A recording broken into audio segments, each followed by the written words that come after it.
It feels a little weird doing a top 5 list this year compared to those before because so many of the games I loved were remakes or expanded re-releases or something in between, that it sort of threaded the lines on whether or not they should even count as games that released this year or not. I eventually decided I would count them if the re-release added substantial content and wasn't just a port to new platforms, and that version did at least come out this year. I did debate making them a separate list and have only original titles on my main top 5, but it didn't feel genuine to have to come up with 5 separate games to suit the lists in both directions. But enough about that. I loved 2024's releases, even if a discussion could be had about how original the year actually was, but I also loved what I first got to experience this year as well. For those not in the know, because it has been a while, I make 2 lists every year. One list being my top 5 games of the year, the other being my top 5 games I first experienced this year but didn't necessarily come out in 2024. You follow? If I play a game from 2006 for the first time and love it, it can appear on the latter list. If it came out last August, it's on the former. The obvious disclaimer I feel the need to make is that only games I played can make the lists. I don't care if it's an award-winning masterpiece. If I haven't played it, it is not being counted. Secondly, I limit it to just games I actually finished to have a more complete perspective on how I feel about them. This unfortunately means that Final Fantasy VII Rebirth isn't going to be on this list either. Despite releasing in February, I just haven't made up the time to wrap up my journey through that game, and its sheer amount of content can be a little intimidating to even get back to. That all being said, I would like to make a few honourable mentions before we start either list that I feel are worth mentioning. Firstly, Honkai Star Rail gave us its Penacony story arc this year, and it's one of the best stories Hoyoverse has given us in a while. Although I can't award the game anything as I've been playing it since last year, this story was during 2024, so I thought it was at least worth mentioning. Tomb Raider 1-3 Remastered and Castlevania Dominus Collection both dropped this year as well, both being classic collections of older titles I've experienced before. I wanted to give them a shout out too for being very well made collections of titles I deeply love. And especially with Tomb Raider, now it's confirmed but we're getting 4-6 as well, remastered early next year, give them a go if you haven't already, they're worth your time. But enough about that, let's get this started. To begin, we'll go with the top 5 games I played in 2024 that didn't come out this year. Enjoy. There's always room for another Atelier title in my life, and since there wasn't actually a new console title released this year, it gave me more time to go back and clean up my backlog of the series, eventually leading me to the Dusk Saga, the 6th saga of the franchise that started with a bang with Atelier Ayesha being the genuine treat it is to play.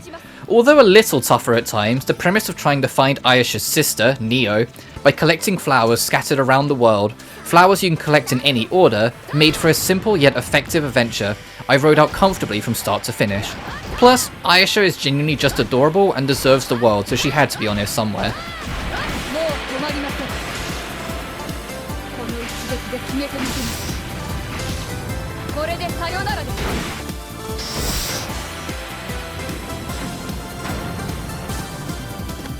On the opposite end in tone, however, was Library of Ruina. It's probably the hardest of the games I'll talk about today to even get into, let alone survive.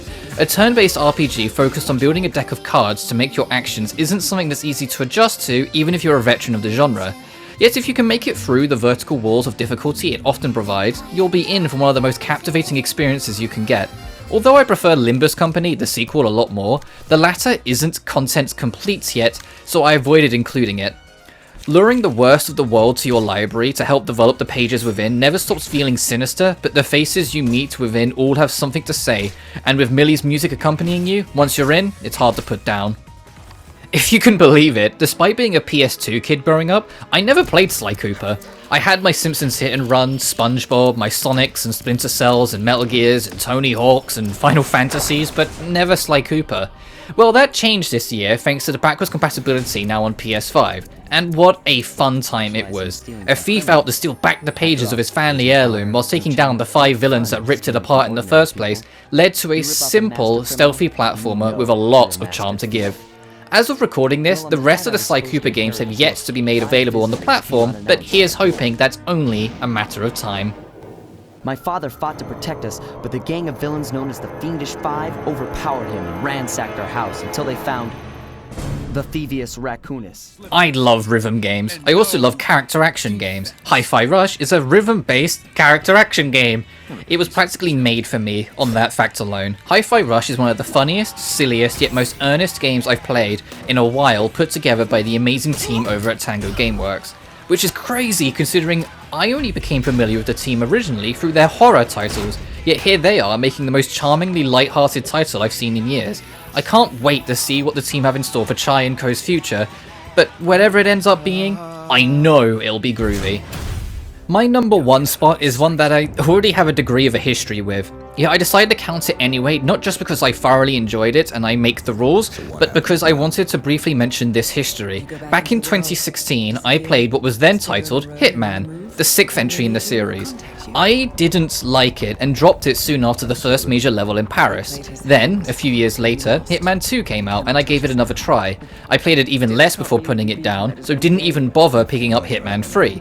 If you've been with this channel a while, that might all sound surprising considering I adore the franchise wholeheartedly, but I just couldn't jive with the new Hitman style, so kept putting it down. Well, this year I changed that. The whole new trilogy is now together as one whole entry known as Hitman World of Assassination.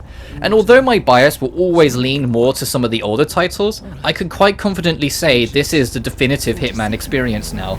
If you ever wanted to play the mastermind on a wide scale, meticulously plan devilish schemes, or just point blank execute an arrogant billionaire, boy, do I have the game for you. I'm glad I gave it the extra chance so many years later. It truly grew into an incredible ride. And now onto the games I loved that did come out this year, or at least an enhanced version that came out this year. I'll be blunt, 4 out of the 5 games on this list technically released once before, but were either remade or heavily enhanced enough to be treated as their own products. But you know what? They're still extremely well made works of art that deserve to be recognized anyway, and it's my list, so I get to make the rules.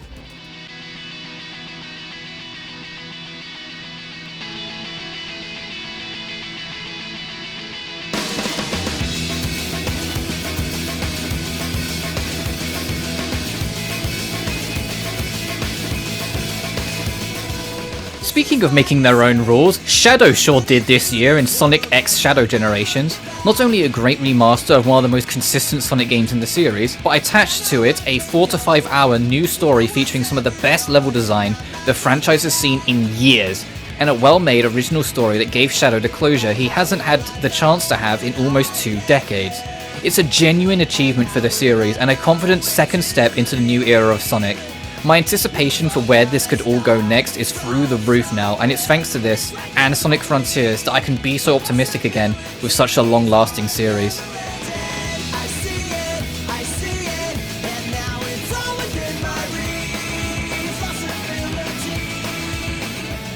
But that wasn't the only platformer I fell in love with this year. Sony, for once, decided to not have a major photorealistic movie game about troubled heroes going through the deepest of struggles, and actually remembered they once had variety.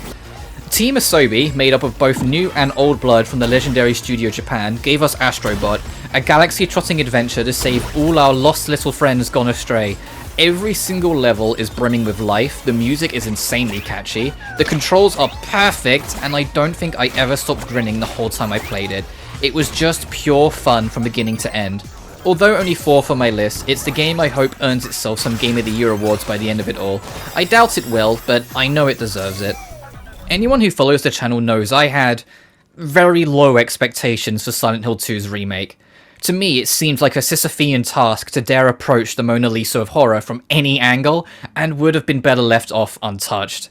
What didn't help is the team behind the remake had a less than stellar track record, with Layers of Fear being more funny than scary, and The Medium being rather insulting at times to its audience. Yet against all odds, Silent Hill 2 Remake is not only a great horror experience, it's firmly understood its legacy and honoured it wholeheartedly. This is the Silent Hill game the franchise has needed for much too long, and I'm so happy I get to say that because it could have been so much worse. I still hope the originals become more easily accessible one day, as it's only getting more expensive to even try them, but the remake is worth playing and gives me a new hope for the future of the series I haven't felt in over a decade. One of my all-time favourite JRPG franchises is Shin Megami Tensei. I've played and beaten every entry, survived every super boss, and conquered most of them on hard mode too. So of course, the enhanced version of Shin Megami Tensei 5 was hot on my radar all year long until its eventual release. And it's funny, because despite being, in my opinion, one of the weakest entries in the series, it's still the second best game I played this year, easily. The standard I hold on this franchise is just that high. Vengeance does so much to complete SMT5's experience, and despite some brutal moments, was fair and rewarding from beginning to end. Plus, with 2 full campaigns that are 60 plus hours long, finishing one story isn't even the end of the road by a long shot. And that's not even including that it has one of the best and most varied soundtracks in the entire legacy of the franchise. It's a phenomenal time, and perfect for newcomers to the series, even if it didn't quite take the top spot this year.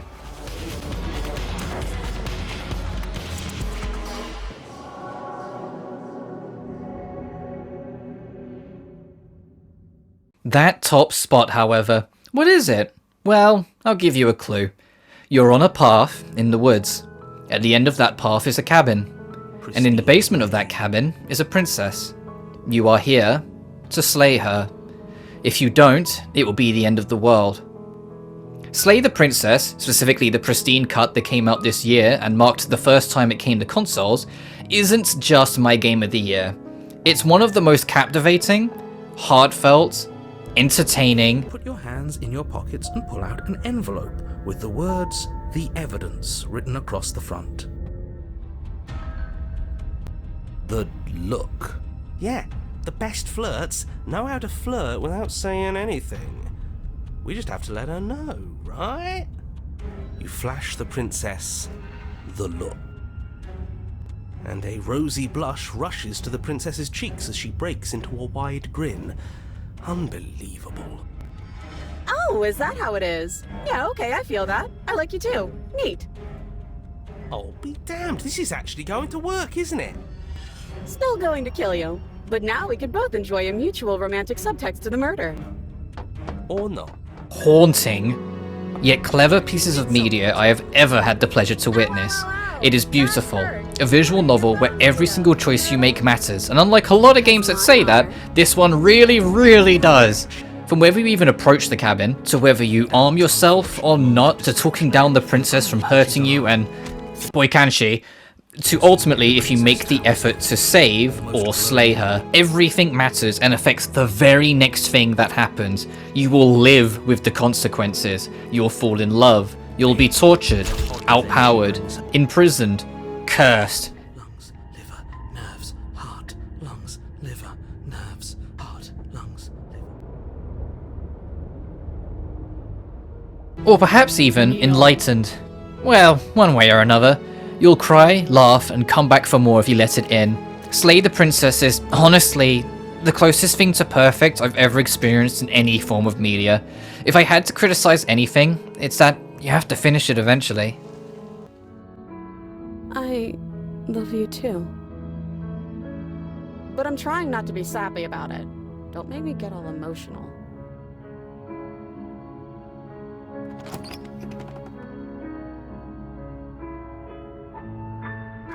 And that's all, folks. Short video, I know, but I wanted to do this since I really didn't last year and felt bad that I didn't at the time, since there are a number of lesser known titles I really wanted to bring into the light, like Cry Machina, but I digress. I haven't made as many scripted videos as I'd have liked this year, and for that I apologise, but hopefully you enjoyed this short little chat on what games I think deserved some love and attention. As always, you can find my socials and means of supporting me in the description of every video. I only got to experience Slay the Princess from all of your support allowing me to break out from my comfort zone, and for that, thank you. Until next time, however, you all take care now. Peace.